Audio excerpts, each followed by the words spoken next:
আজকে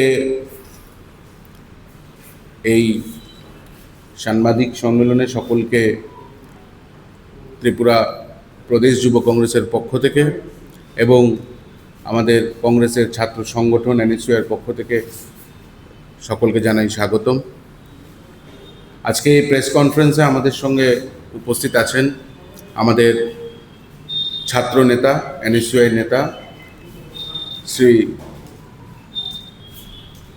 আমির হোসেন। আজকে আমরা যেই বিষয় নিয়ে কথা বলব, আমরা দেখেছি যে কিছুদিন আগে রাজ্য সরকারের তরফ থেকে একটা নোটিফিকেশন জারি করা হয়েছে, যেখানে স্কুল ইউনিফর্ম এবং যারা বিদ্যাজ্যোতির আন্ডারে আছে, পিএমশ্রীর আন্ডারে আছে এবং অন্যান্য স্কুলের ইউনিফর্ম ইউনিভার্সাল করে দেওয়া হবে 3টে পার্টে। বিদ্যাজ্যোতি স্কুলগুলোর পুরো রাজ্যে যতগুলো বিদ্যাজ্যোতি স্কুল আছে সকলের একরকম ইউনিফর্ম হবে।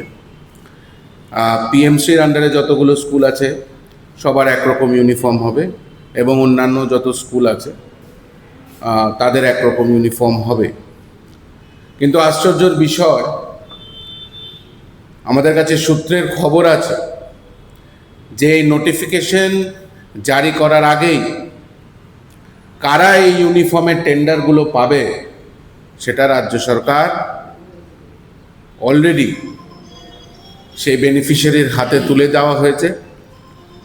মফতলাল নামক একটি সংস্থা, যার ফ্যাক্টরি গুজরাটে, তাদের হাতে এই ইউনিফর্ম বানানোর কাজ এই সরকার নোটিফিকেশন জারি করার আগেই তাদের হাতে তুলে দিয়েছে।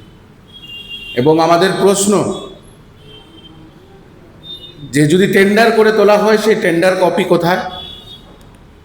আর যদি টেন্ডার করে তোলা না হয় তাহলে কার স্বার্থে এই কোম্পানির হাতে এত বড় একটা কাজ